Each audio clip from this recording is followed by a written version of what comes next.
Assalamualaikum warahmatullahi wabarakatuh. Bismillahirrahmanirrahim. Alhamdulillahi rabbil alamin. Allahumma salli ala sayyidina Muhammadin wa ala alihi wa ashabihi ajma'in. Subhanaka la ilma lana illa ma 'allamtana innaka antal alimul hakim. Rabbi shrah li sadri wa yassir li amri wahlul 'uqdatam min lisani yafqahu qawli. Allahumma arzuqna fahman nabiyyin wa hifdzal mursalin wa ilhamal malaikatil muqarrabin bi rahmatika ya arhamar rahimin wa la haula wa la quwwata illa billahil aliyyil azim. Alhamdulillah, segala puji dan syukur kehadiran Allah Subhanahu wa Ta'ala yang telah memberikan nikmat, kesehatan, dan kesempatan kepada kita semua sehingga kita dapat berkumpul kembali di majelis ta'lim Al-Fatih ini untuk melanjutkan kajian kita sebagaimana biasanya.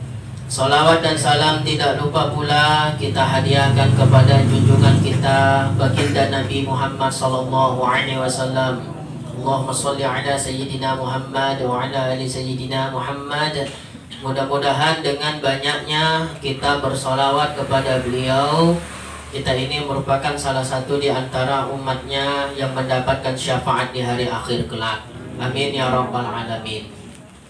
Yang saya muliakan dan saya hormati para tuan-tuan guru, para ustadz, wabil khusus sahibul majlis Al-Fadil Al-Ustadz Ferry Sabtadi Putra. Semoga senantiasa beliau beserta keluarga dalam limpahan rahmat dan karunia daripada Allah Subhanahu wa Ta'ala. Amin ya rabbal alamin. Dan yang saya muliakan hormati pula para jamaah, orang-orang tua kami, bapak ibu hadirin wal hadirat rahimakumullah.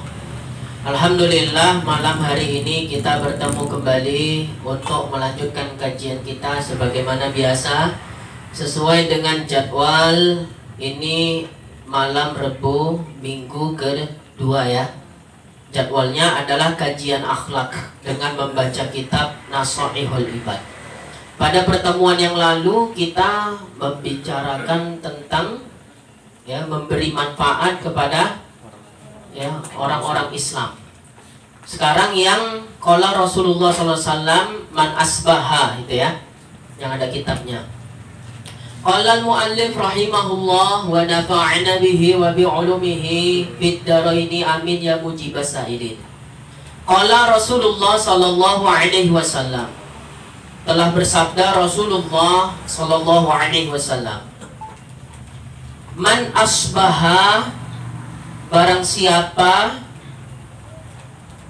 yang memasuki pagi hari, barang siapa yang memasuki pagi hari,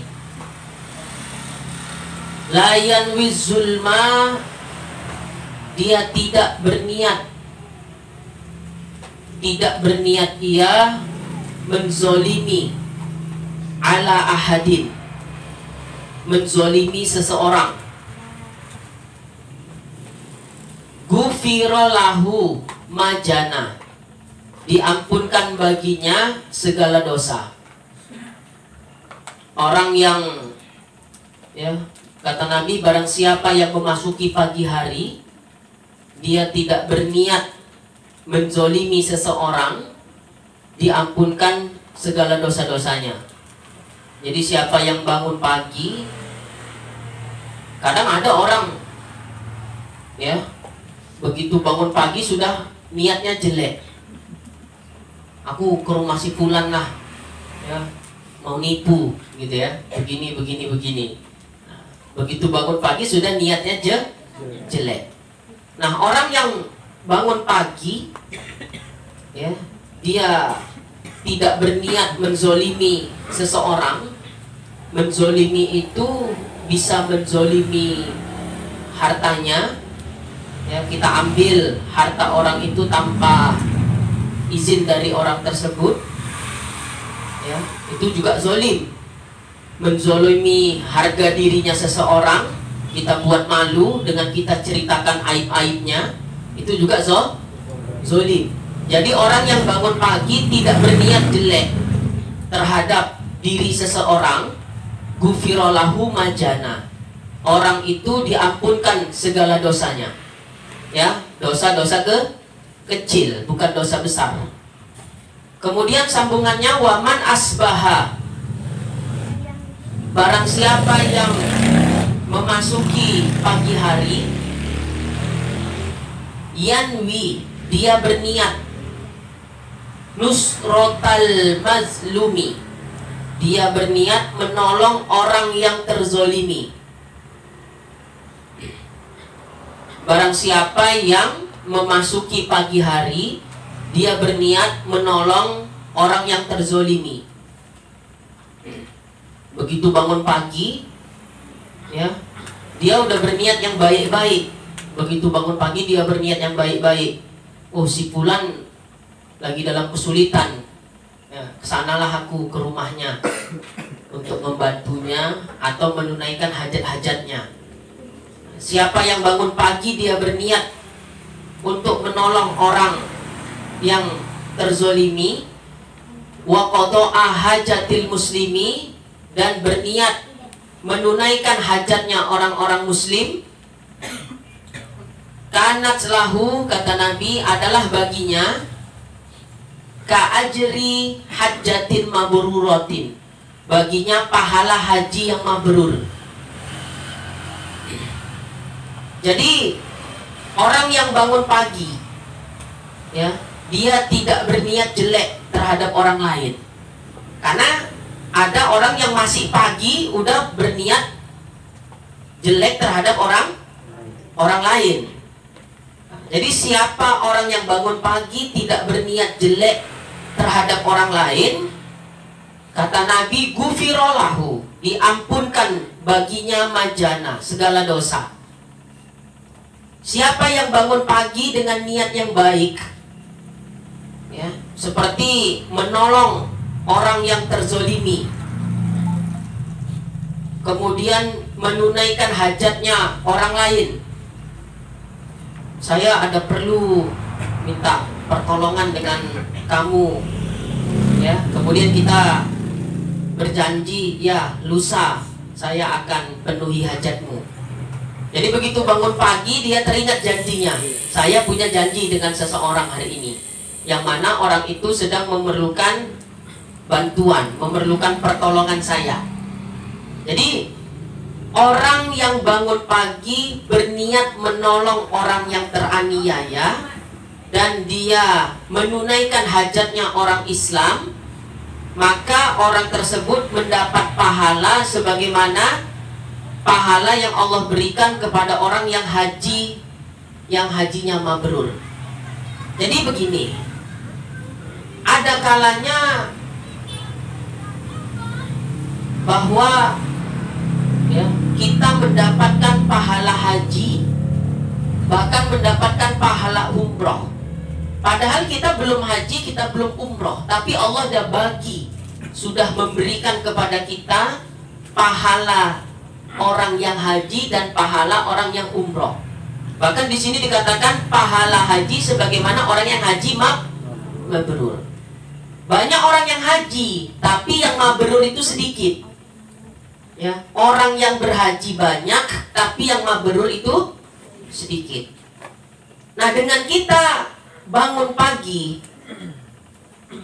kita berniat yang baik-baik, seperti kita berniat menolong orang yang terzolimi, kita berniat memenuhi hajat orang-orang muslim, ya, hajat orang lain yang membutuhkan pertolongan kita, maka orang itu mendapatkan pahala sebagaimana pahala haji mabrur, padahal dia belum haji.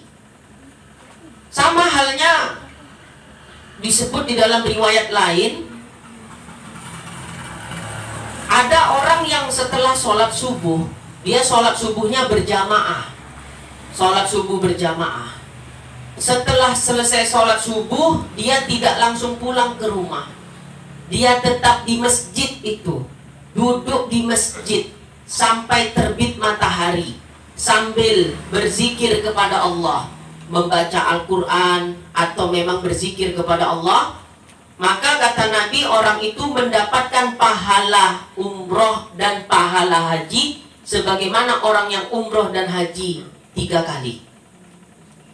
Jadi dia belum haji, dia belum umroh, tapi dia sudah mendapatkan banyak pahala umroh dan pahala haji. Dengan cara apa diantaranya? Sholat subuh berjamaah. Setelah selesai sholat subuh jangan langsung pulang, duduk di masjid sambil berzikir kepada Allah sampai terbit matahari. Nggak lama. Itu kan free time itu, waktu itu. Ya, waktu yang luas, kita sedang tidak ada kesibukan pada umumnya. Maka orang yang mengamalkan sedemikian itu dia akan diberikan Allah pahala sebagaimana pahala umroh dan pahala haji 3 kali, bahkan seolah-olah dia umroh 3 kali, seolah-olah dia haji 3 kali. Padahal dia belum umroh, dia belum haji. Bayangkan itu. Cukup merugi seandainya kita tidak mengambil keutamaan semisal ini. Rugi sekali. Ya. Jadi itulah kemurahan daripada Allah Subhanahu wa Ta'ala terhadap umatnya Nabi Muhammad SAW. Karena kan tidak semua orang bisa umroh, bisa haji langsung ke tanah suci. Kan begitu. Tidak semua orang memiliki finansial, ekonomi yang memadai, ekonomi yang mencukupi. Tidak semua orang. Maka kita bisa mendapatkan pahala umroh, kita bisa mendapatkan pahala haji dengan cara semisal itu. Sholat subuh berjamaah, setelah selesai sholat subuh jangan langsung pulang, kita berzikir kepada Allah sampai terbit matahari. Baca Al-Quran kah? Memang betul-betul berzikir subhanallah, alhamdulillah, wa la ilaha illallah, wallahu akbar, wa la hawla wa la quwwata illa billahil aliyyil azim. Kita ulang terus-terusan sampai terbitnya matahari. Allah bagi kepada orang itu pahala umroh, pahala haji. Kalau tiap hari dia buat semisal itu, ya dia tiap hari lah dapat pahala umroh, dapat pahala haji. La haula wala quwata illa billahil aliyyil azim. Ini hal-hal semisal ini jangan dianggap remeh. Ini anugerah yang luar biasa daripada Allah Subhanahu wa Ta'ala. Ya, luar biasa. Kemurahan daripada Allah Subhanahu wa Ta'ala khusus untuk umatnya Nabi Muhammad SAW. Sama seperti siwak misalnya ini. Ini namanya siwak. Disebut di dalam riwayat 2 rakaat sholat dengan bersiwak terlebih dahulu lebih baik daripada 70 rakaat tanpa siwak. Jadi kalau kita sholat 2 rakaat, kita siwakan sebelum sholat, kita mendapat pahala seolah-olah kita melakukan sholat 70 rakaat. Padahal sholat yang dilakukan berapa rakaat? 2, tapi bersiwak dulu. Ya. Itu hadis daripada baginda Nabi Muhammad SAW. Sholat 2 rakaat dengan bersiwak terlebih dahulu itu lebih baik daripada 70 rakaat sholat tanpa siwak. Manfaatkan hal yang semisal itu. Karunia-karunia anugerah daripada Allah Subhanahu wa Ta'ala yang semisal ini kita manfaatkan. Sayang. Jadi mau ngumpulkan pahala, mau numpukkan pahala, nggak harus ibadahnya banyak. Sholat tahajud 1000 rakaat gitu. Ada rupanya Ustaz, orang yang sholat tahajud 1 malam 1000 rakaat. Ada Imam Ali Zainal Abidin 1000 rakaat tiap malam tahajudnya. Ada yang 500 rakaat. Ada yang setiap hari 9 kali khatam Al-Quran. Bagaimana itu coba? Dalam 1 hari 9 kali khatam Al-Quran. Ada ulama-ulama semisal itu. Kalau ukuran nalar logika manusia kita, mana mungkin kan itu dalam 1 hari bisa khatam 9 kali. Karena kita malas baca Quran, makanya kita berpikir tidak mungkin. Tapi orang yang hari-harinya tidak lepas dari Al-Quran, dia akan diberkahi Allah, diberikan keberkahan waktu. Ya, diberikan keberkahan waktu. Jadi seolah-olah waktu itu singkat bagi dia. Itu semisal kisah semisal itu banyak disebutkan di macam manakib-manakibnya para ulama. Imam Syafi'i sampai dikatakan kalau bulan Ramadan Imam Syafi'i 2 kali khatam Al-Quran. Dan itu dilakukan di dalam sholat. 2 rakaat sholat sekali khatam. Coba. Berarti 1 rakaat 15 juz, 2 rakaat kedua 15 juz. Dilakukan di dalam sholat. Kita kalau sholat dapat imam yang baca Ar-Rahman aja udah gelisah. Allahu Akbar. Selesai baca Fatihah, amin. Ya. Bacalah dia surah Bismillahirrahmanirrahim. Ar-Rahman 'allamal Qur'an. Ada gelisah-gelisah, Pak. Rahman. Bayangkan khatam Al-Quran di dalam sholat. Ya. Kita jangan hanya berpikir begini. Kalau dalam urusan dunia kita nggak mau rugi, betul kagak? Jualan pengen dapat laba yang besar, dagang nggak mau rugi. Tapi kenapa kita nggak memanfaatkan hal yang semisal itu dalam perkara akhirat? Kenapa kita takut rugi, mau untung besar dengan kerjaan sedikit, modal sedikit, maunya untung banyak dalam perkara duniawi? Ternyata Allah Subhanahu wa ta'ala juga memberikan hal semisal itu dalam perkara akhirat. Dengan kita sholat 2 rakaat bersiwak terlebih dahulu, Allah bagi pahala seolah-olah kita sholat 70 rakaat. Kerja sedikit pahala besar. Tapi kenapa kita tidak lakukan? Tapi kalau dalam urusan duniawi, la haula wala quwata illa billah, luar biasa. Takut rugi. Kerja sedikit mau untung banyak, perkara duniawi. Ayolah pandangan-pandangan semisal ini kita terapkan di dalam perkara akhirat. Mulakanlah. Semisal sholat 2 rakaat sholat sunnah dengan siwak terlebih dahulu. 70 diberi ganjaran seolah-olah kita sholat 70 rakaat. La haula wala quwata illa billah. Cuma modal lah, soalnya 10.000 paling nih. Ya, siwak bisa dipakai ya, 1 batangan ini bisalah untuk 2 minggu. 10.000. Ngambil sunnah. Ini udah banyak perkara sunnah yang banyak ditinggalkan, di antaranya inilah bersiwak. Apalagi ganjaran pahala, pekerjaan, amal yang sedikit. Apalagi contohnya, amal sedikit tapi ganjaran pahalanya besar. Itu tadi contohnya. Kita sholat subuhnya berjamaah, ya. Setelah selesai sholat subuh berjamaah, kita nggak langsung pulang. Kita duduk di sajadah itu, di tempat sholat itu, kita berzikir kepada Allah sampai terbitnya matahari.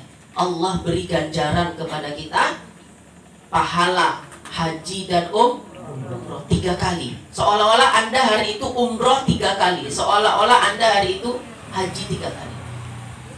Ringan, ya, ringan saja. Cuma kenapa? Malas, ya.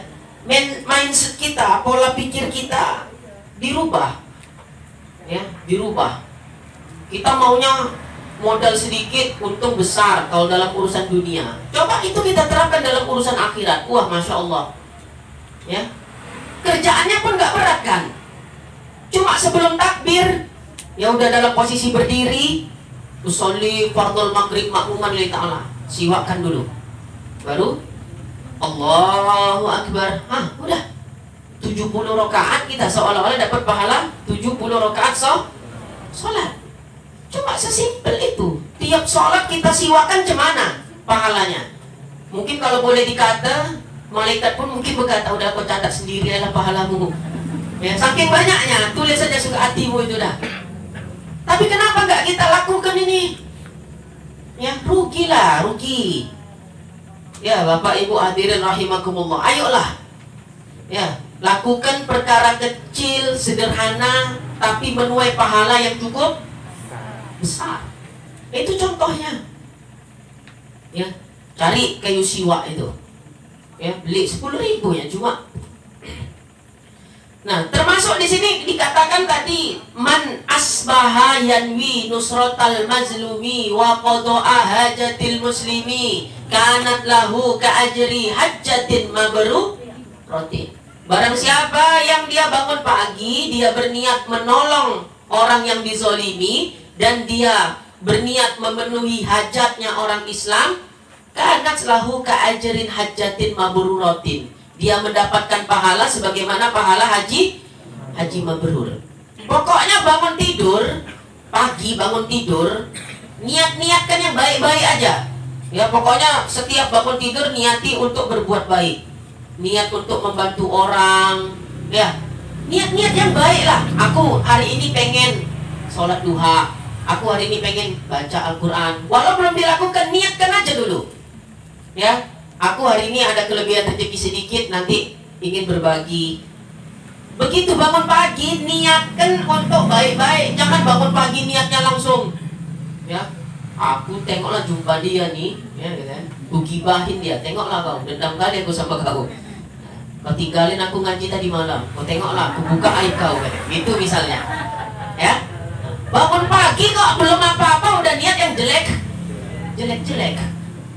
Bangun pagi, niatkan aja banyak-banyak, niatkan yang baik-baik. Walaupun belum dilakukan, belum dikerjakan. Begitu bangun, niat yang baik-baik. Masih niat, ya, sebatas niat masih. Kata Nabi, kanat lahu ka ajrin hajjatin mabruratin. Masih bentuk niat, dia sudah mendapatkan pahala sebagaimana pahala haji mabrur. Masih niat loh, belum dilakukan. Nah, pokoknya begitu bangun tidur, niatkan aja yang baik-baik, banyak-banyak. Ya, banyakkan niat yang baik-baik. Seperti itu. Baik. Waqala, kemudian Nabi waqala sallallahu alaihi wasallam, kemudian Nabi sallallahu alaihi wasallam bersabda, ahabbul ibadi, hamba yang paling dicintai Allah. Ahabbul ibadi ila Allah Ta'ala, hamba yang paling dicintai Allah Subhanahu wa ta'ala adalah anfa'un nas linnas. Hamba yang paling dicintai Allah adalah hamba yang paling manfaat untuk yang lainnya. Ya, orang yang paling manfaat untuk orang yang lain. Ya. Hamba yang paling dicintai Allah. Mungkin kita gak bisa ngikut amaliyahnya orang-orang soleh yang baca Al-Qurannya banyak, sholat tahajudnya luar biasa, sholat duhanya luar biasa, amaliyah yang lainnya luar biasa. Kita mungkin gak bisa nyontoh semisal itu. Kita cuma bisa, ya, sholat 5 waktu. Itulah kadar kita, hanya bisa itu. Untuk menempuh amaliyahnya orang-orang soleh, semisal sholat tahajud 1000 rakaat, mungkin gak mampu kita. Bahkan kita sholat tahajud jarang misalnya, tapi sholat 5 waktu tetap. Apakah kita yang semisal itu bisa menjadi hamba yang dicintai Allah? Walau kita ibadahnya gak banyak, kita bukan ahli ibadah, kita baca Al-Qur'annya tidak banyak, duhanya tidak banyak, tahajudnya tidak banyak, sedekahnya tidak banyak, ngajinya seminggu sekali, malam Rebu. Ya, tapi apakah kita dengan modal yang semisal itu, apakah kita bisa menjadi hamba yang paling dicintai Allah? Bisa. Yaitu anfa'un nas linnas. Kita memberikan manfaat kepada orang lain. Pembahasan yang lalu, memberi manfaat kepada orang lain bisa bil maqal, bisa melalui bil maqal, dengan ucapan. Anda punya ilmu, Anda ajarkan kepada orang lain. Anda alim, Anda ngaji, Anda ngajar, ya, Anda buat taklim, buka majelis taklim. Itu namanya memberikan manfaat bil maqal, memberikan manfaat kepada orang lain dengan ucapan. Terlebih-lebih lagi di zaman sekarang ini, orang alim, orang berilmu wajib muncul di permukaan, baik di dunia nyata bahkan di dunia maya sekalipun. Ya, aktif bermedia sosial, semisal di Facebook, di Instagram dan lain sebagainya. Orang alim harus menampakkan diri di masa sekarang ini. Kenapa? Sebab di zaman sekarang ini zaman penuh fitnah, di mana banyak orang jahil berpenampilan ulama, sehingga orang awam menganggap orang jahil itu sebagai ulama, sehingga dia buat fatwa ngawur, ya, sering memberikan fatwa-fatwa yang salah, fatwa-fatwa yang ngawur. Tapi karena penampilannya kayak ulama, gelar akademisnya tinggi, orang lebih percaya dia.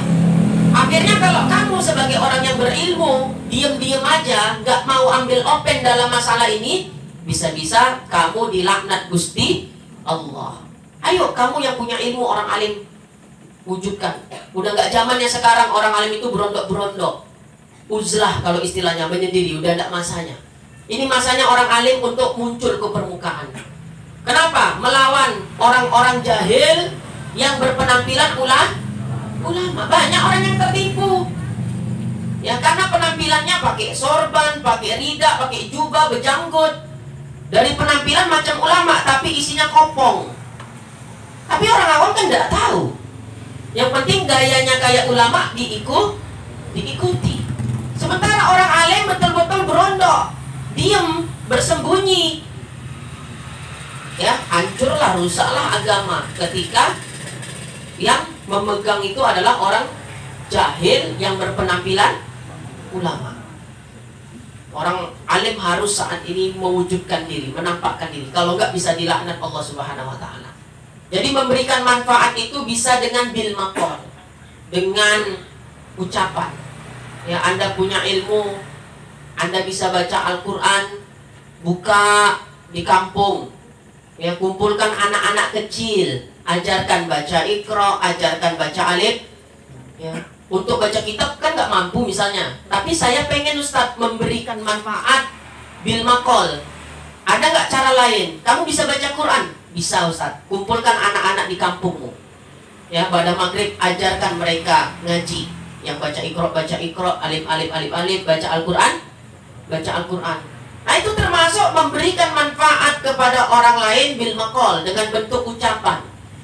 Maka orang yang semisal ini, walau dia bukan ahli ibadah, ya, bukan ahli ibadah, bukan ahli siam, bukan ahli puasa, bukan ahlul qiyam, bukan ahli tahajud, ya, tapi bisa menjadi hamba yang paling dicintai Allah Ta'ala. Dengan apa? Karena dia memberi manfaat kepada orang lain.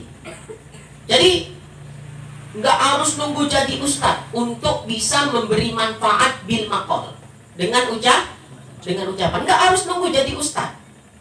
Ya, itu salah satu contohnya. Kita bisa baca Al-Quran, kumpulkan anak-anak di kampung itu untuk belajar Iqra, belajar membaca Al-Quran.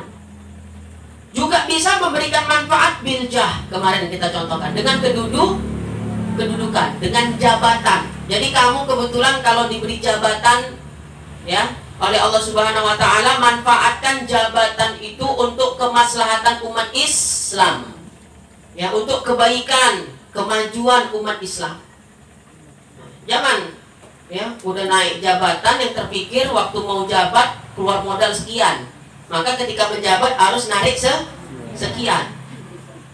Nabrak sana, nabrak sini, tanda tangan sana, tanda tangan sini. Yang penting cair, seikat dua ikat. Jangan, itu Anda zolim namanya. Ya. Jadi yang punya jabatan, dengan jabatannya tersebut berilah manfaat kepada orang lain, bil khusus kepada orang Islam. Mana kebijakan-kebijakan pemerintah yang sekiranya merugikan umat Islam, ya, maka Anda tolak kebijakan-kebijakan tersebut. Ya, semisal, ya, sebahagian dari anggota dewan ada yang mau melegalkan undang-undang miras kemarin. Kebetulan Anda berada di jabatan yang sama. Anda punya legitimasi untuk, ya, menolak kebijakan semisal itu. Maka Anda tolak dengan jabatan yang Anda miliki. Berarti Anda termasuk orang yang berjihad juga. Ya, jadi jihad itu nggak harus, banyaklah model macam jihad. Semisal itu Anda lakukan, Anda termasuk jihad juga. Ya. Kenapa? Karena Anda memberikan manfaat untuk orang Islam. Kemudian wabil memberikan manfaat kepada manusia, kepada orang lain dengan harta. Anda termasuk orang yang gugup kalau bercakap. Kan ada model begitu kan? Gugupan dia kalau berbicara. Ada memberi manfaat dengan makol, dengan ucapan dia tak mampu. Memberikan manfaat kepada orang lain dengan jabatan, dia bukan anggota dewan, bukan aparatur negara, aparatur pemerintah, tapi dia punya harta berlebih. Maka dengan hartanya itu dia memberi manfaatkan kepada orang lain. Itu juga bisa, memberi manfaat kepada orang lain dengan harta. Ustaz, masukkan saya. Dijumpainya Ustaz Ferry. Ustaz, masukkan saya sebagai donatur tetap di Majelis Taklim Al-Fatih.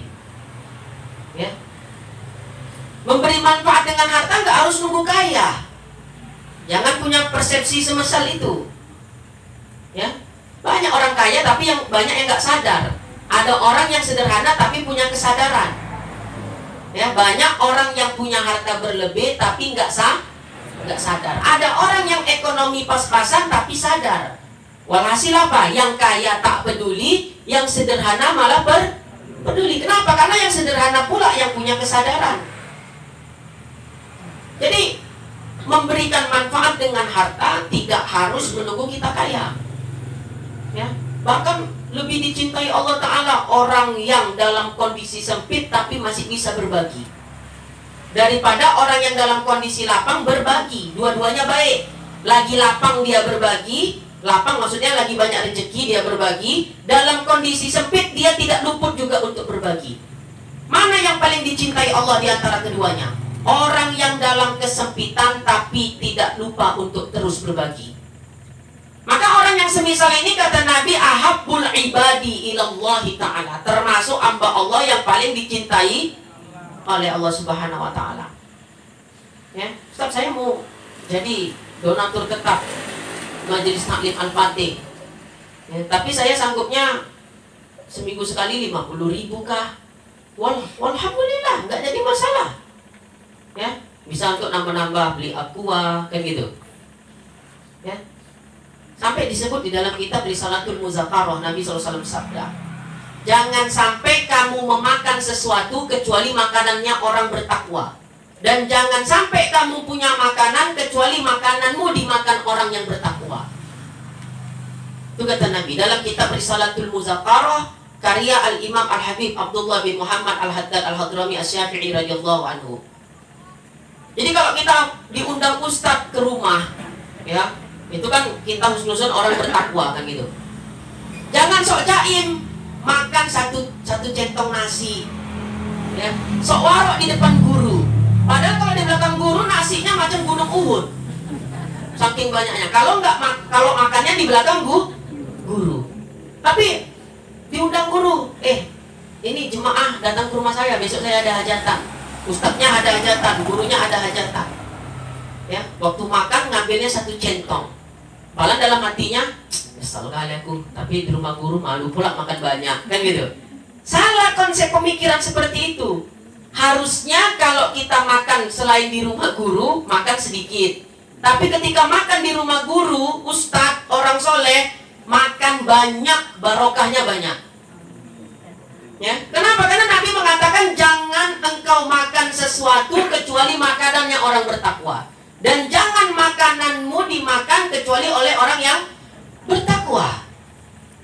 Ini kebalik persepsi kita sekarang. Kalau lagi makan di belakang ustadz, kalau nasinya menggunung macam gunung Uhud, lauknya di situ ikan, di situ ayam, semua habis. Tapi kalau makan di depan gurunya sok jaim, satu centong, dengan harapan gurunya memuji, Masya Allah antum warok sekali. Padahal aslinya tidak begitu. Itu persepsi yang salah. Justru kalau kita makan di rumah orang soleh, ahli ibadah, makan kamu yang banyak di rumah itu. Jangan sampai makanan tuh bersisa bahkan. Termasuk dalam kitab Kasifatus Sajak, Syarah Safinatin Najah, karya Syekh Muhammad Nawawi Ibnu Umar Al-Bantani Al-Jawi Syafi'i, tanda yang di antara penyebab macet rezeki, orang yang makan suka bersisa. Ya. Orang yang makan suka bersisa. Kita orang dulu diajari kiai kita, guru kita, sampai nasi yang jatuh itu dikutip, makan lagi. Kenapa? Karena kita tidak tahu mana butiran nasi itu yang berkah. Paham? Ya, dibersihkan itu, ya, nasinya. Jangan sampai, ya, kalau duri-duri itu kan nggak mungkin dimakan gitu ya. Tapi yang bisa dimakan jangan sampai bersisa. Kita nggak tahu mana yang membawa berkah. Itu disebutkan di dalam kitab. Makan bersisa itu termasuk penyebab susah rezeki. Bahkan, ya, Syekh Nuruddin Marbu Al-Banjari Hafizahullah Ta'ala, beliau mengajarkan kalau kita makan, ya, jangan bersisa. Itu tadi. Dan tulang-tulangnya itu, tulang ikan atau apa, atau sesuatu dari makanan itu yang tak bisa dimakan lagi, jangan dibuang. Jadi diapain? Dikasih makan binatang, ya, supaya dia tidak ada yang terbuang sia-sia. Yang punya bebek kasih bebek, yang punya ayam kasih ayam, yang punya buaya, nah ini buaya, ya, buaya darat. Masya Allah, luar biasa pengajaran daripada guru-guru kita itu luar biasa. Sampai hal yang remeh-temeh itu detail untuk diamalkan. Ya, kita nggak usah fokus dulu dengan amaliyah yang besar. Semisal yang kayak begitu aja dulu kita fokuskan. Makan jangan bersisa, ya, dan lain-lain sebagainya yang saya sebutkan itu tadi. Nah, jadi memberi manfaat kepada umat Islam bisa dengan bilmal, dengan harta.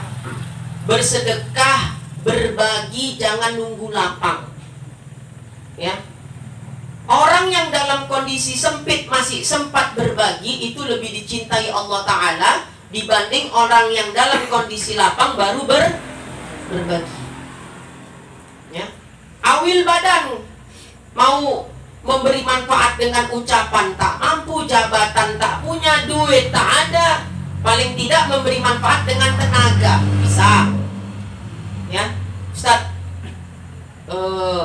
saya mau ikut andil di dalam majelis taklim Al-Fatih ini, kan.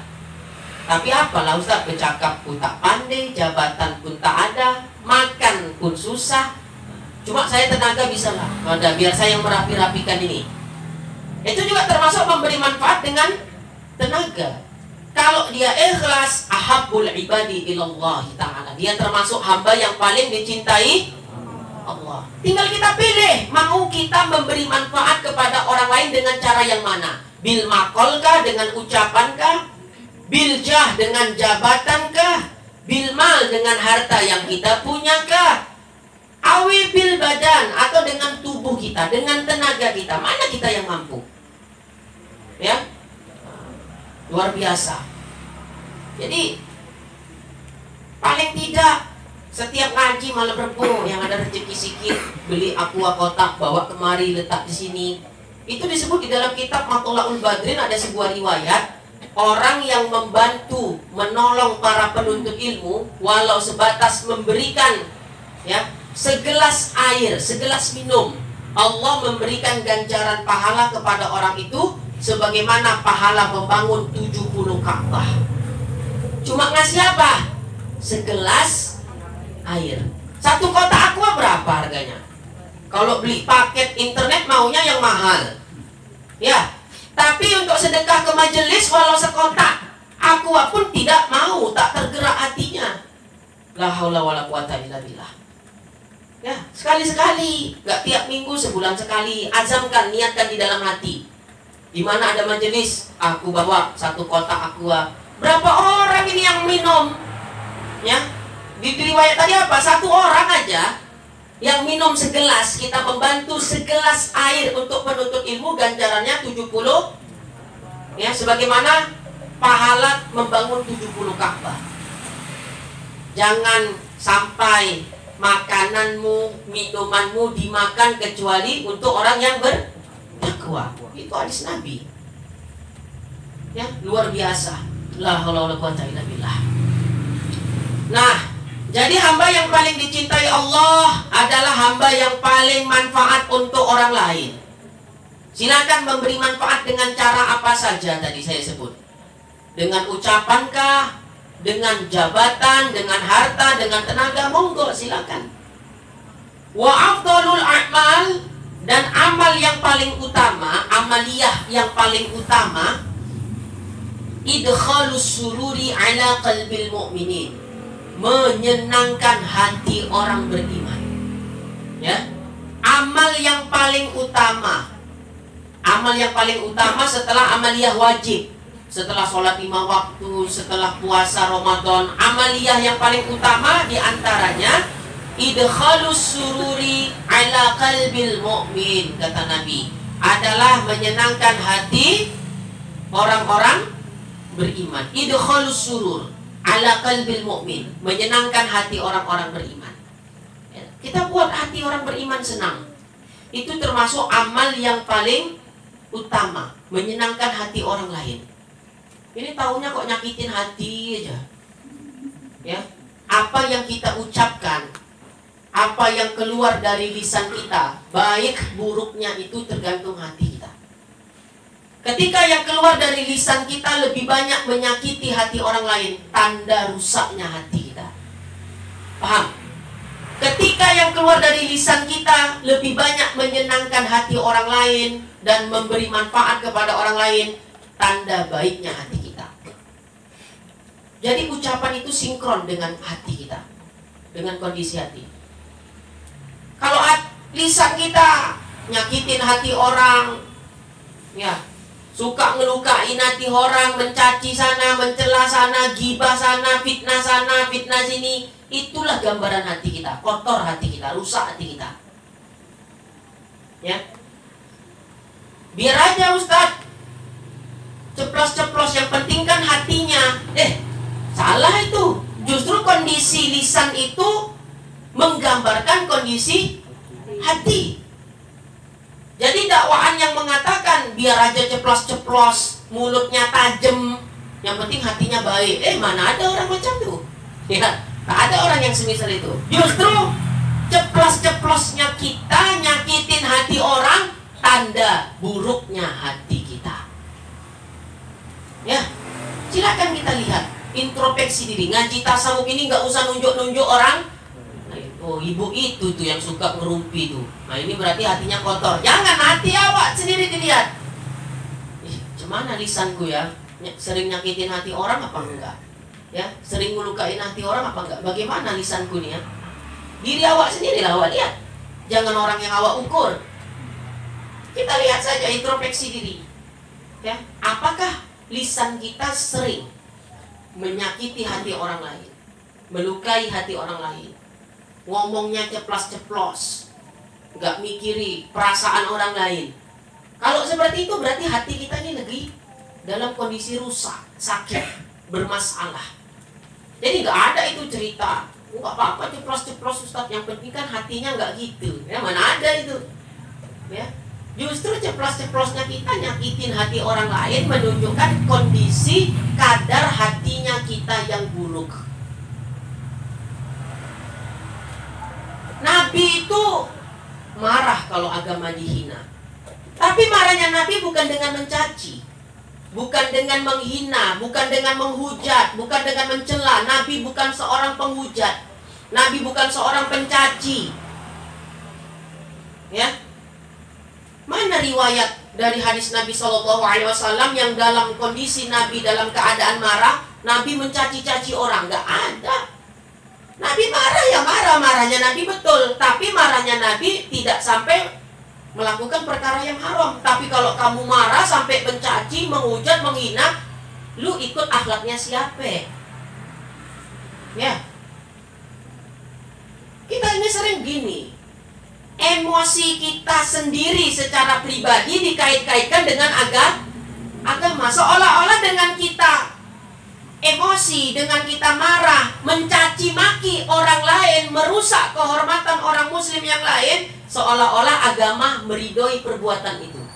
Padahal tidak. Jangan emosi kita pribadi dibawa ke dalam urusan agama, seolah-olah agama membenarkan itu, melegalkan itu, membolehkan itu. Janganlah. Ya, kalau kamu nggak senang sama orang lain, silakan, itu hak Anda. Tapi jangan bawa-bawa agama. Ini jihad. Ya, Anda rusak kehormatan orang lain. Anda gibah, Anda caci, Anda celah. Akhlaknya siapa, saya tanya. Nah, ini kopas ceramah Habib Haikal itu. Ya, nanti kalau saya ngomong nggak percaya, malah Ustadz itu. Tapi kalau dibilang Habib yang ngomong kan, langsung. Habib Haikal kemarin waktu bulan lalu mengaji kitab Arba'in di tempat kita, beliau menjelaskan seperti itu. Samanya yang kita jelaskan dengan yang beliau sampaikan. Ya, Nabi marah agama dihina, tapi marahnya Nabi bukan mencaci, ya, bukan menghina, bukan mencela, bukan menghujat. Lah kalau kita marah mencaci, yang ada yang nyebut cebong, ada yang nyebut kadrun, nggak usah. Ini saya ingatkan, jangan rusak hati kita, jangan kotori hati kita sebab ucapan-ucapan yang keluar daripada lisan kita. Silakanlah beda pendapat, beda persepsi, hal itu wajar. Tapi jangan sampai perbedaan persepsi, perbedaan pendapat itu sampai kita melegalkan, menghujat, mencaci, menghina orang lain atas dalih agama. Ya, itu setan namanya, kata Habib Munzir Al-Musawwah. Kalau jihad emosi, mencaci maki itu setan namanya, bukan jihad. Ada tuh, cari ceramahnya di YouTube, Habib Munzir bin Fuad Al-Musawwah. Jaga lisan kita. Ya, saya nggak pro sana, nggak pro sini, pro yang benar. Kubu sini yang suka menghujat orang dengan panggilan cebong, jangan dibuat lagi. Kubu sini yang suka menghujat kubu sana dengan panggilan kadron, kadal gurun, ya, singkatannya, jangan. Kita sesama muslim, jaga kehormatan saudara kita sesama muslim. Udahlah, ya, kayak nggak siap-siap kita. Sayang kali hidup kita kalau hari-hari kita cuma memikirkan aib orang lain, keburukannya orang lain, cuma memikirkan dosa orang lain. Sayang waktu kita. Paham ya? Jadi ibadah atau amal yang paling afdol, yang paling utama itu idkhal sururi ala qalbil mu'min, menyenangkan hati manusia. Makanya saya kalau ngaji itu kadang suka guyon. Guyon itu apa? Bercanda. Kenapa? Menyenangkan hati, ya, hati manusia. Ya, menyenangkan hati manusia. Ngaji kok jamaah ditakut-takutin terus, neraka. Man amila bi apa? Kullu bid'atin dolalah wa dolalatu binar. Setiap perkara baru yang enggak ada contoh dari Nabi, maka dia bid'ah. Setiap bid'ah sesat, setiap kesesatan, neraka. Ustaz, apa hukum ini? Neraka. Ustaz, apa hukum ini? Neraka. Ustaz, apa hukum ini? Neraka. 100 masalah jawabannya satu, neraka. Cuma gara-gara enggak pernah dibuat Nabi dan sahabat. Orang ngaji kok ditakut-takutin melulu. Ya. Ya, tapi walaupun suka guyon, kadang suka bercanda, orang alim itu harus punya wibawa. Ya, orang alim itu harus punya wibawa. Ya, itu guyonannya itu bukan guyonan yang sembarangan. Guyonannya, candaannya itu berbobot. Ini kalau canda cuma pengen tujuannya buat jemaah ketawa, sampai yang nggak perlu diceritakan di majelis diceritakan. Saya, Bu, kalau mau sama istri saya melakukan hubungan begini, ya, diceritain itu apa? Jamaah ketawa, tapi itu nggak punya wibawa itu orang. Masa hal yang semisal privasi itu pun diceritakan di majelis? Ya, silakan Anda melucu, Anda guyon, niatkan itu untuk menyenangkan hati orang, menyenangkan hati jamaah. Tapi tapi harus punya wibawa. Ya, guyonannya itu harus, candaannya itu harus berbobot. Jadi kalau diniatkan menyenangkan hati orang lain, ya itu ibadah. Makanya kiai-kiai itu, ya, kalau ngaji ceramah nggak nakut-nakutin, neraka enggak, ya, guyon nyantai. Kenapa? Idkhalus surur. Dia niat apa? Menyenangkan hati, ya, idkhalus surur alal qalbil mukmin, menyenangkan hatinya orang beriman. Jadi bercanda yang semisal itu, ya, buat guyonan, ya, supaya hati, ya, menyenangkan hati jamaah itu ibadah, ya. Kalau niatnya idkhalus surur, menyenangkan hati manusia. Hidup ini udah apa namanya? Udah ruwet. Ya, hidup udah ruwet, di luar banyak masalah. Harusnya orang yang datang pengajian lupa masalah. Ini udah di luar sana ruwet, banyak masalah, datang pengajian malah nambah masalah. Bah, berarti selama ini aku neraka. Ya, kenapa? Ya, itu gak ada dituntut Nabi, neraka. Akhirnya udah hidupnya ruwet, masuk pengajian malah tambah ruwet. Jangan kayak begitu. Ya, hidup ini udah ruwet, makanya orang yang ngaji itu jangan dibuat ruwet. Oleh sebab itu ya, jamaah-jamaah yang hadir pengajian ini mau apa gitu di majelis, buat apa, saya tidak terlalu ambil pusing. Ada yang ngaji sambil main handphone misalnya, ya, saya nggak ambil ruwet, ya, saya nggak ambil pusing, ya. Husnuzon saya mungkin barangkali baru ikut pengajian, jadi belum tahu mengerti bagaimana adab di dalam bermajelis ilmu. Saya nggak ambil ruwet, ya. Kenapa demikiannya itu? Jangan sampai orang yang udah ngaji ditambah ruwet. Harusnya orang ngaji itu seneng, nikmat, candu. Ini asal digajak pengajian, enggak lah, kena marah sama Ustadz itu kemarin, dilempar penghapus. Kenapa?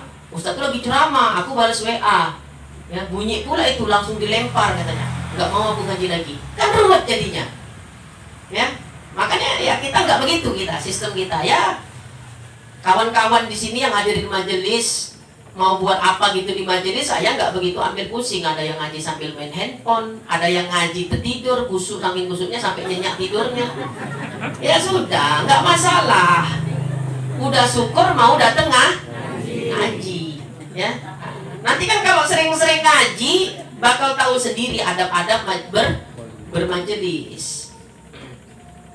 Nah, karena saya punya prinsip gini, prinsip saya ini. Kalau cocok diikuti, nggak cocok ya udah ditinggalin. Orang di luar sana udah banyak yang nyari kesenangan dengan perbuatan maksiat.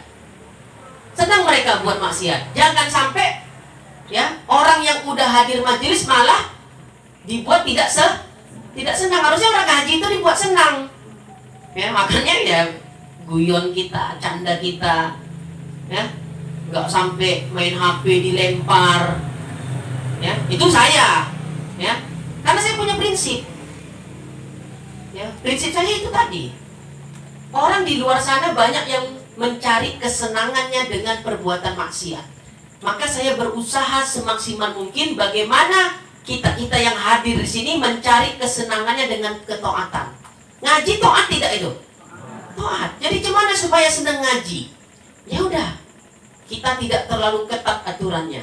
Yang penting di dalam majelis jangan cerita politik. Itu aja syaratnya bagi saya. Kalau majelis Al-Fatih suatu masa nanti sudah terikat politik, jangan harap saya menginjakkan kaki lagi di sini. Mafhum ya? Jadi kita punya prinsip begitu aja sih. Bagaimana orang mencari kesenangan itu dengan perbuatan taat. Jangan, karena orang di sana udah banyak di luar sana cari kesenangan dengan maksiat. Mabuk, senang dia. Berzina, maksiat enggak? Maksiat, senang dia. La haula wala quwata illa billah. Maka orang yang ngaji ya dibuat senang juga. Kesenangannya dengan ketaatan. Kemarin tahun baru kemarin, saya buat acara sholawatan, maulidan. Banyak yang protes. Berarti antum ikut merayakan peringatan tahun baru. Itu kan bukan tahun barunya Islam. Saya nggak open, nggak urus, nggak peduli apa kata orang, maupun dia ustaz. Saya punya prinsip sendiri. Yang saya kumpulkan itu pemuda-pemuda yang tiap tahun baru mabuk. Jelas? Tiap tahun baru mabuk. Saya kumpulkan, daripada kalian mabuk, ya udah kita sholawatan. Ya Nabi salam alaika. Biasa malam tahun baru ajub. Jadi kita melihat jangan dari satu sisi, jangan melihat dari satu sudut pandang. Kalau dari satu sudut pandang itu tahun baru bukan tahun barunya orang Islam. Ngapain antum ikut-ikutan ngerayain tahun barunya yang bukan tahun baru orang Islam? Ente bisa ngomong kayak gitu kalau sama orang yang dekat dengan majelis. Orang ini orang jauh dari majelis. Mau tahun baru Islam, mau tahun baru apa itu nggak peduli dia. Ya, kita kumpulkan, kita ajak sholawatan. Kenapa? Saya punya prinsip tadi. Jangan sampai mereka-mereka ini mencari kesenangan di malam tahun baru dengan maksiat kepada Allah. Tapi saya dihujat orang ya, terserah, yang taunya hati saya Allah. Ya, makanya saya katakan dari awal, yang cocok sama prinsip saya diikuti, yang nggak cocok dipersilakan. Saya disuruh, Ustaz antum pakai jubah supaya betul-betul nampak orang alimnya. Enggak, saya mau kayak gini. Kalau pakai jubah, anak-anak muda yang keliaran-keliaran itu segan dekat sama saya. Jadi saya susah dakwah dengan mereka. Saya pakai begini, kalau begini kan nggak terlalu formal, sarungan, ya pakai ini.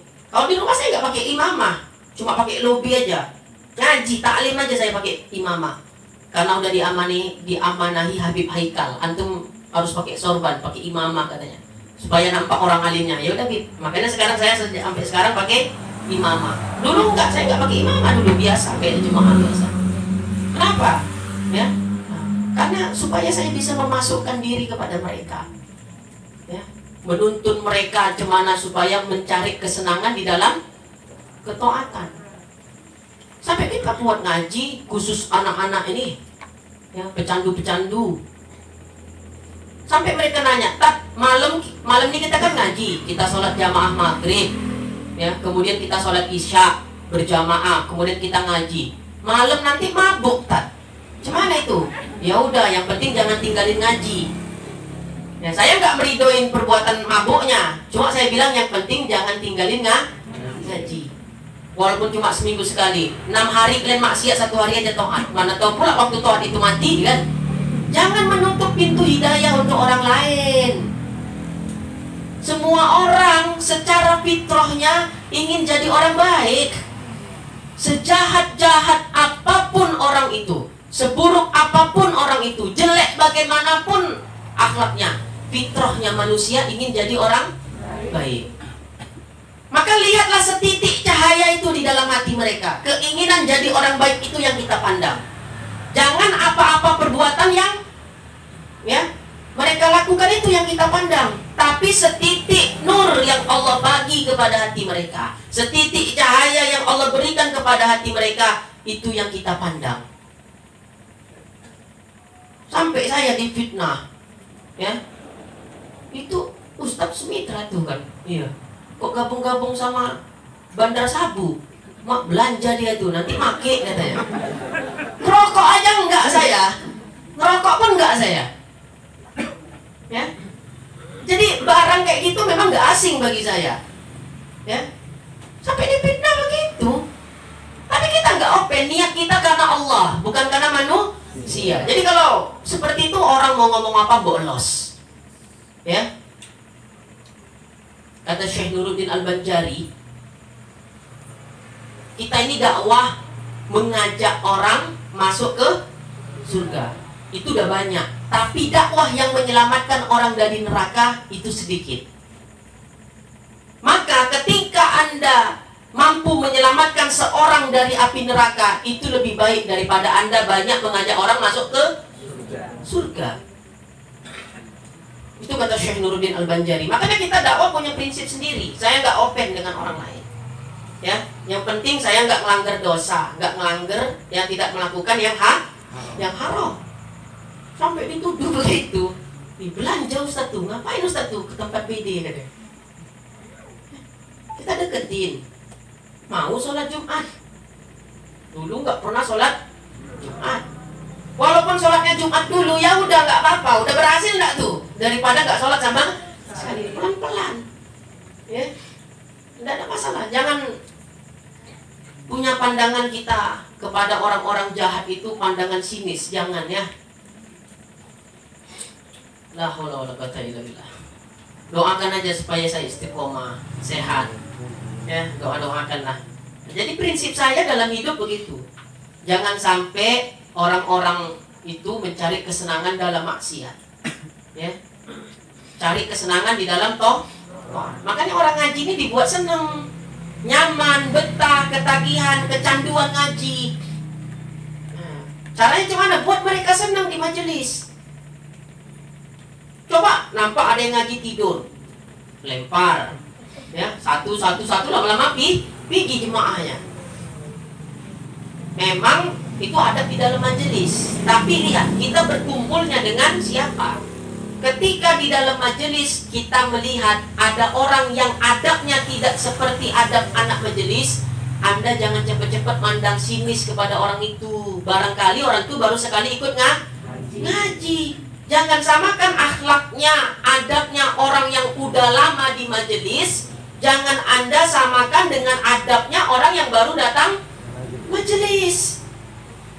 Bukan untuk saya aja nih, untuk jemaah nih yang lain. Kalau ada yang baru datang, disapa, ditegur, gimana mereka betah di majelis itu? Idkhulus surur ala qalbil mukmin. Disapa, di mana tinggalnya, supaya betah. Paham? Itu termasuk akhlak yang mulia. Makanya dikatakan afdhalul a'mal idkhulus surur ala qalbil mukmin. Masya Allah. Orang hidup itu kan biasanya udah punya banyak masalah di hidupnya, ya. Jadi orang yang punya masalah itu dihibur, hatinya senang, ya dapat pahala kita. Orang datang ke majelis itu mengharap supaya keruwetan hidupnya itu lupa dia ketika di majelis. Ini udah datang majelis malah nambah ruwet pikiran dia, jangan kayak begitu. Almarhum Kiai Haji Maimun Jubair, Mbah Mun yang disapa Mbah Mun, punya santri nakal. Santrinya nakal banget, sampai dikeluarkan oleh beliau dari pesantren itu. Tapi ketika dipanggil anak tadi, santri tadi menghadap beliau, ya, beliau nggak mengucapkan sumpah serapah kepada santri tadi. Didoakan beliau, kamu, ya, saya keluarkan dari pesantren ini, tapi saya doakan kamu semoga jadi orang soleh. Itu termasuk idkhulus surur, didoakan. Kalau kita kan ngajar di sekolah, ya, ada santri bandel, murid yang nakal, langsung melapor ke kepala sekolah, udah nggak bisa ini Pak, pecat aja dia, keluarkan aja dia, betul nggak? Makanya beda, pendidikan ulama itu berbeda dengan pendidikan ala akademisi. Pendidikan ala akademisi yang dipikir gelar, ijazah, dan ijazah. Tapi kalau pendidikannya ulama, mana santri murid yang nakal, didoakan khusus itu oleh guru dan kiai. Dicatat namanya itu. Mana santri yang paling nakal? Bulan. Udah, ya, tiap sholat dia Al-Fatihahin. Mana ada dosen yang mau ngirim Fatihah untuk murid? Ada nggak? Kita dengar, mahasiswa, ya, dosen ngirim Fatihah kepada mahasiswa. Si Salim skripsinya nggak siap-siap nih, misalnya dosen tadi Al-Fatihah, ya, mudah-mudahan dimudahkan lah mahasiswaku ini untuk menyelesaikan skripsi. Justru dosen meruatkan masalah skripsi. Kalau ulama enggak begitu pengajarannya. Makanya pendidikan itu, pendidikan non formal yang kita dapat semisal di majelis-majelis seperti ini, itu lebih nilainya lebih besar dan berharga dari pendidikan formal yang kita dapat di pendidikan akademisi. Jangan tinggalkan majelis ilmu apapun yang terjadi, walau cuma sempat ngaji seminggu sekali. Gak ada sejarahnya dosen yang Al-Fatihain untuk mahasiswa, itu gak pernah. Jadi Mbah Mun tadi dikeluarkan memang santrinya yang nakal, tapi didoakan beliau, kamu keluar dari pesantren mudahan jadi orang yang soleh. Kenapa? Menyenangkan hati, ya, orang mukmin. Benar, orang tersebut, ya, ketika sowan berkunjung ke dalam Mbah Mun, beneran jadi orang soleh dia, jadi kiai besar. Awalnya santri nakal, ndablek kalau orang Jawa bilang, ya. Makanya kita nih yang ada profesi guru di sini, kalau punya murid nakal, coba sekali-sekali jangan cuma kita marahi aja. Kita Al-Fatihahkan, kita doakan dia di sepertiga malam. Kita nggak tahu, ya, saya secara pribadi nggak tahu dari sekian mana yang ngaji ini yang nanti menyelamatkan saya di akhirat. Yang ngajinya motan, kalau orang kampung bilang serius, khusyuk, belum tentu dia bisa menyelamatkan saya di akhirat. Tapi yang ngajinya tidur, ya, tahu-tahu dia pula lah nanti. Saya udah mau masuk neraka. Ya Allah, itu guru taklim saya di majelis taklim Al-Fatih, Ustaz Sumitra. Tolong dia ya Rob, hamba bermohon kepadamu. Dia pula dikabulkan. Yang ngajinya tidur-tidur, dia yang menyelamatkan saya ke neraka. Makanya kita nggak boleh memandang sinis siapapun. Beda kan pengajaran ulama dengan pendidikan formal kan? Beda kelas. Ulama mendidik secara zahir wal batin. Berbeda. Ya. Didoakan. Kita punya murid nakal, didoakan. Siapa tahu dia yang memberikan syafaat kita di yaumil kiamah. Jangan cuma ngebanggakan murid yang pintar. Saya secara pribadi semua orang itu, murid itu pintar semua. Gak ada yang bodoh. Males ada, ya. Bodoh gak ada. Ada kisah zaman ulama dulu. Ada santri yang diajarin gak masuk-masuk pelajaran tuh, ya. Jadi ejaan daripada murid-murid yang lain, ya. Diejek kawan-kawannya, dibully aja kerjanya. Kan saking nggak masuknya pelajaran itu ke otaknya. Tapi dia khidmat betul kepada gurunya. Ya, dia betul-betul memuliakan gurunya, menjaga adab kepada gurunya. Apa yang diperintahkan gurunya dia taat, betul-betul khidmat. Walhasil pada suatu ketika mimpi dia ketemu Nabi Muhammad SAW. Ya, bermimpi ketemu Nabi Muhammad. Di dalam mimpinya Nabi Muhammad meludahi mulut si anak yang lambat, loadingnya lambat itu. Kenapa sampai bisa mimpi Nabi? Khidmat betul kepada guru. Ya, setelah mimpi itu jadi orang alim. Pelajaran apa yang nggak bisa masuk sama dia? Bahkan yang tadi kawan-kawannya juara 1 di kelas yang ngejek dia, sekarang giliran dia yang ngajarin. Jadi kalau gurunya, syekhnya nggak datang, dialah jadi guru pengganti di kelas itu. Siapa itu? Kalau tahu, jadi ulama besar dia, terkenal. Ya, makanya jangan ngerendahin orang yang lambat di dalam belajar. Akhirnya kita nggak tahu nanti dia, tahu-tahu dia yang manfaat di akhirat. Makanya sikap kita kepada murid kalau bisa disamaratakan. Ya, jangan yang pinter aja disayang. Yang bodoh sampai kita kata bodoh kali kau. Gimana nggak bodoh? Gurunya aja doain bodoh kali kau. Itu kalau pendidikan di pendidikan formal, para akademisi. Tapi itu nggak akan terjadi di ruang lingkup pendidikan non formal semisal ini. Guru itu didoakan ya tuh murid-muridnya tengah malam. Awak aja nggak pernah doain guru, betul nggak? Kalau sakit aja baru didoakan. Itu pun seala kadarnya aja. La haula wala quwata illa billah. Sedikit lagi. Nah, jadi intinya hidup ini udahlah senang-senengin aja hati orang lain. Khair. Ya, dengan kita banyak membuat hati orang lain senang, bahagia, maka kita ahabbul ibad ilallah ta'ala, menjadi hamba yang paling dicintai Allah. Walau kita bukan ahli ibadah, ya, tapi kita suka nyenengin hati orang lain. Lisan kita ya tidak menyakiti hati orang lain. Senang orang berkawan sama kita. Kenapa? Kita selalu nyenengin hati orang lain. Nah, dengan semisal itu bisa termasuk kita hamba yang dicintai Allah. Kemudian ya terudu an hujuan. Hamba yang paling dicintai Allah adalah hamba yang menyingkirkan rasa lapar ya orang lain. Au ya kasyifu anhu karban. Hamba yang paling dicintai Allah orang yang menyingkirkan atau melenyapkan kehausan dari orang lain. Nah, jadi hamba yang paling dicintai Allah, walau dia bukan ahli ibadah, tapi dia dicintai Allah, sangat-sangat dicintai Allah. Kenapa? Dia peduli terhadap sesama. Mana orang kelaparan, dia bagi makan. Mana orang kehausan, dia bagi minum. Peduli terhadap sesama. Dia bukan ahli ibadah, tapi dia betul-betul dicintai Allah Subhanahu wa ta'ala. Kenapa? Karena dia sangat peduli terhadap sesama. Yang lapar dikasihnya makan, yang minum, yang haus dikasihnya minum. Jangan sepele, jangan remeh terhadap pahala memberikan sesuap nasi kepada orang yang lapar. Disebutkan di dalam kitab ya Fawaidul Mukhtar, memberi sesuap nasi kepada orang yang lapar lebih baik daripada membangun 70 masjid jami'. Ya, kita jangan mikirnya sedekah itu ke masjid aja. Ya, banyak tempat-tempat yang perlu kita salurkan. Ya, ke majelis-majelis ilmu, ke pesantren-pesantren, ke panti-panti asuhan, ya, panti jompo, wa ghairu zalik dan lain sebagainya.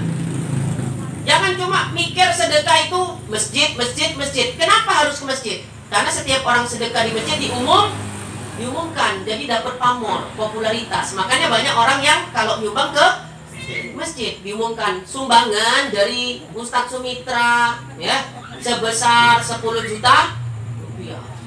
Tengoklah Tuhan, tahu nggak sedekah?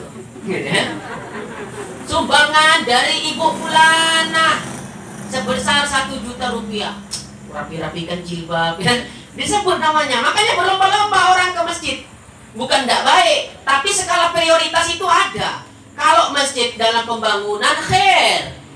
Ya, kalau masjid dalam tahap pembangunan, khair. Sumbang ke sana. Tapi masjid udah cantik, kasnya pun 100 juta rupiah, alokasikan bantuan kita ke tempat yang lain. Ke pesantren, ke madrasah, ya, ke panti asuhan, majelis taklim. Jadi jangan berpikirnya donasi itu cuma ke masjid. Sampai dikatakan apa? Memberikan sesuap nasi kepada orang yang kelaparan. Baik dia takwa atau tidak takwa, lebih baik daripada membangun 70 masjid jami'. Berapa suap? Sesuap. Ya. Kalau banyak yang kita kasih makan, la haula wala quwata illa billah. Ini yang termasuk namanya amal sedikit, untungnya besar. Ayolah, donasi tidak perlu jauh-jauh ke Palestina, ya, ke Syria, ke Palestina tidak usah. Tetangga-tetanggamu dahulu, tetangga-tetangga kita dulu yang kita prioritaskan. Terlebih-lebih kaum kerabat. Kita punya saudara, sepupukah, pamankah, kalau susah dia dahulukan kita bantu daripada orang lain. Sunnahnya seperti itu. Bantu kaum kerabat yang susah. Ngapain nyumbang jauh-jauh ke Palestina? Punya tetangga tiap hari kelaparan, anak yatim. Ya, nyumbang ke Palestina sampai 100 juta. Mending punya uang 100 juta, dia punya saudara yang susah. Kau mau usaha apa? Aku mau jualan apa? Nah, aku kasih modal 10 juta, kau kelola. Ya. Jadi yang tahun lalu tahun ini dia sebagai penerima zakat, karena kita kasih modal usaha, dia usaha, tahun depan bisa jadi orang yang memberi zakat. Harusnya begitu memanfaatkan ekonomi. Cuma itulah, membantu saudara nih tak punya nama, Wak. Betul nggak? Bantu saudara, ya, tak akan dipuji orang, tak terkenal di mana-mana. Tapi kalau bantu ke masjid, bantu ke ini, tahu kok sumbangan bapak itu 100 juta, gila kali. Orang nyumbang kok gila katanya, kan gitu. Ya, dapat nama. Makanya kenapa ini kita kupas ini, kita ngaji tasawuf ini. Ya, hati yang kita kupas itu hati. Kenapa orang lebih banyak mau nyumbang ke tempat-tempat semisal itu? Karena dia mendapatkan yang namanya popularitas. Tapi ketika membantu sanak famili, sanak saudara, dia nggak dapat popularitas apapun, kecuali di tengah keluarga saja. Padahal yang sunnahnya Nabi, yang dianjurkan Nabi, yang patut untuk mula-mula dibantu siapa? Keluarga, sanak famili. Makanya zakat fitrah, kita kalau ngaji bab zakat ya, bab zakat fitrah. Zakat fitrah itu didahulukan kepada sanak famili, yang bukan menjadi tanggung jawabnya dia dalam masalah nafkahnya. Baru kepada orang lain. Ya Allah, Islam itu aturannya luar biasa kalau kita betul-betul melaksanakan sesuai apa yang diajarkan oleh baginda Nabi Muhammad SAW. Jadi coba uang 100 juta tadi dia sumbangkan cuma-cuma ke Palestina. Coba mana keluarga dia, didata keluarganya yang di bawah taraf kemiskinan, dikasih modal. Cuma awak udah dikasih modal betul-betul lah usaha. Ini udah dikasih modal, jangankan untung, modal pun tak balik. Itu salah juga. Udah tahu awak butuh, ya manfaatkan betul-betul. Jadi tahun ini sebagai mustahik penerima zakat, kita kasih modal, mungkin berkembang usahanya, ya. Tahun depan jadi ya pemberi zakat, bahkan mampu dia membalikkan modalnya, dibalikkan modalnya. Nah, modal yang dibalikkannya tadi kita kasih lagi mana saudara kita yang perlu, kan gitu. Oh, ini luar biasa. Anda menghidupi keluarga, menghidupi sanak famili, tapi sedikit yang punya kesadaran semisal ini. Ya, sedikit orang yang punya kesadaran semisal ini. Nah, udah. Apa tadi? Sumbangan gak usah jauh-jauh dikirim ke Palestina, ke Syria. Cari tetangga-tetangga kita yang sulit ekonomi, itu aja kita dahulukan. Mana sanak famili saudara kita yang butuh bantuan, itu yang kita bantu. Gak usah jauh-jauh donasi ke Palestinaan itu, ya, gak usah. Tetangga kita dulu. Jadi jangan dianggap sepele, jangan dianggap remeh.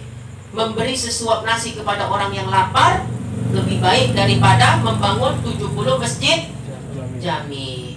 Au yaqdilaha lahu dainan.